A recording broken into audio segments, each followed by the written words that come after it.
Well, I'm very pleased to be here today with my friend Don Munson. Thank you for coming, Don, sir, and joining us. And I want to thank our host, Liberty Station here, owned by Ewing Oil.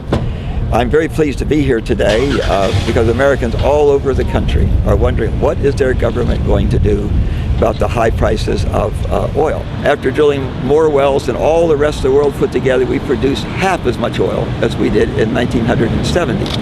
Well, that knowledge prompted me to resist drilling in Anwar and offshore and on public lands unless we were going to use the revenues we got from that to invest in alternatives.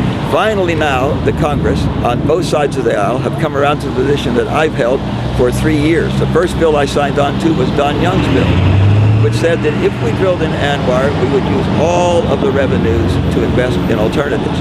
And then I was part of about a dozen, 6 Democrats and 6 Republicans, that just wrote a very unique bill, 6709. What that means, of course, there were 6,708 bills that were filed before that one. It's not exactly the bill that I would have written, but you know, if it's bipartisan, you've got to compromise. This is a good bipartisan compromise bill. It doesn't deal with Anwar because that is very controversial. It deals with offshore drilling.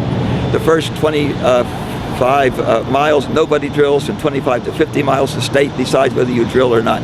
For 50 miles on out, it's now controlled by the federal government, and anybody can drill there. It's clear to me that we can be helped. We can reduce the cost of gas by drilling off the coast of the United States, and I'm certainly glad you're involved in the effort in making it happen. Initially, there will be a psychological effect of this, and it will bring down the price. Ultimately, supply and demand will control. If we use less oil, the price will come down. We'll buy some time. We'll have some energy to invest in alternatives.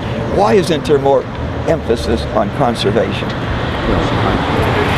You know, there needs to be. I agree with you. We might not be able to conserve our way out of this, but we can certainly reduce the price of gasoline by conservation. Thank you very much, Senator, for joining us. And we're going back in Congress in a couple of weeks. Now, we're only going to be in for 3 weeks.